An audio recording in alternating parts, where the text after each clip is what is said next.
दोस्तों, आप सभी का स्वागत है। आज मैं आपको एक ऐसी कहानी के बारे में बताने जा रहा हूँ। अगर आपका भी कभी दिल टूटा हो, चाहे लड़की की वजह से या किसी भी और की वजह से, तो आज की यह वीडियो उन्हीं लोगों के लिए है। तो चलिए दोस्तों, आपका ज़्यादा समय न लेते हुए इस वीडियो को स्टार्ट करते हैं। दोस्तों, एक विपुल नाम का एक लड़का था। बहुत ही खुश मिजाज किस्म का लड़का था। कुछ दिनों पहले ही उसका कॉलेज में एडमिशन हुआ था। वह इतना मस्त था कि सारी क्लास उससे खुश रहती थी। कभी अगर वो कॉलेज नहीं जाता था तो क्लास में सूनापन छा जाता था। दिन बीतते गए, समय निकलता गया, लेकिन विपुल की ज़िंदगी में खुशियों का अनुपात कम हो गया था। वो क्लास में बिल्कुल चुपचाप बैठा रहता। कोई उससे पूछे तो बताने को तैयार ही नहीं था। पूरी क्लास में सन्नाटा छाने लगा। लेकिन एक दिन उसके टीचर ने उससे पूछ ही लिया कि विपुल, तुम्हें बताना ही होगा कि तुम इतने दुखी क्यों हो।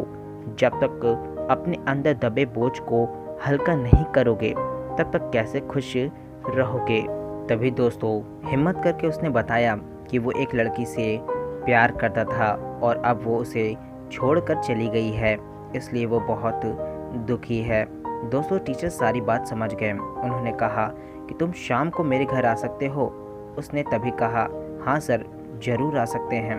तभी जब विपुल शाम को टीचर के घर गया तो उन्होंने उससे पूछा कि तुम क्या लेना पसंद करोगे, चाय या नींबू शरबत। तभी उसने कहा, नींबू शरबत। जब उन्होंने शरबत बनाया तो उसमें नमक काफ़ी ज़्यादा डाल दिया और अब जब विपुल वह नींबू शरबत पिया तो एक घूंट पीकर के मुंह का टेस्ट बिगाड़ लिया और टीचर को कहा, सर ये आपने क्या बना दिया है, आपने इसमें तो नमक बहुत ज़्यादा डाल दिया है।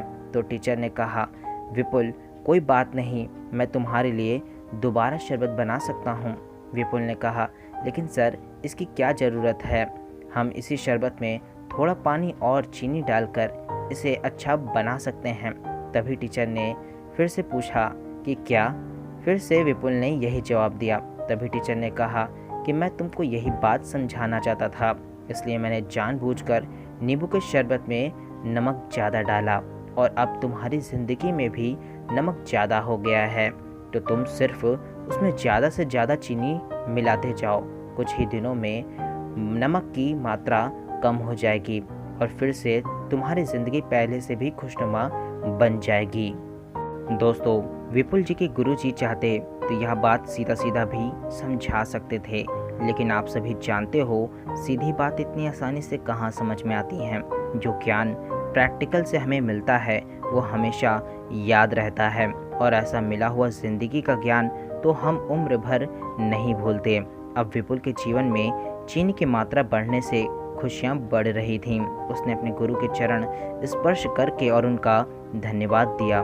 दोस्तों, वह इन बातों को अंदर ही अंदर अगर दबा के रखता और विरह की अग्नि में जलता रहता तो गुरु कैसे समझा पाते। तो दोस्तों, मैं भी आपसे यही कहना चाहता हूँ कि अगर आपका भी किसी ने दिल तोड़ा है तो बार बार उसके बारे में मत सोचिए। किसी न किसी से तो साझा करके आपको अपना बोझ हल्का करना ही पड़ेगा। और अगर आपको कोई भी ऐसा इंसान ना मिले तो आप क्या करोगे। तो चलो आज मैं इसका तरीका भी आज आपको बता देता हूँ। आप अकेले में कागज़ के ऊपर वो सारी बातें लिखिए जो आपके दिमाग में आंधी की तरह उड़ रही है। XYZ कैसी भी बातें हों, लिखिए और लिखने के बाद देखिए दिमाग को कितना रिलैक्स मिलता है, क्योंकि काफ़ी सारी गंदगी दिमाग से निकल चुकी है और बाकी की अपने आप ही निकल जाएगी। अब दोस्तों, आपको इस कागज़ का क्या करना है, अब इसको फाड़ कर फेंक दीजिए, आपका काम हो गया। दोस्तों, ये तरीका काफ़ी कारगर तरीका है। अब इसे चेक करने के लिए तो आपको ट्राई करना ही पड़ेगा। और दोस्तों, बाबा रामदेव जी भी कहते हैं करने से ही होता है। मैं खुद फ़ैन हूँ उनका। करोड़ों लोगों का जीवन बदल चुके हैं। तो दोस्तों, कुल मिला के बात यही है, आप मेल हो या फीमेल, ये तरीका दोनों तरफ काम करेगा। दोस्तों, अंत में इस कहानी से हमें यह सीखने को मिलता है कि रिश्ता वो नहीं जिसमें एटीट्यूड और ईगो हो। रिश्ता वो है जिसमें एक रूठने में एक्सपर्ट हो तो दूसरा मनाने में परफेक्ट हो।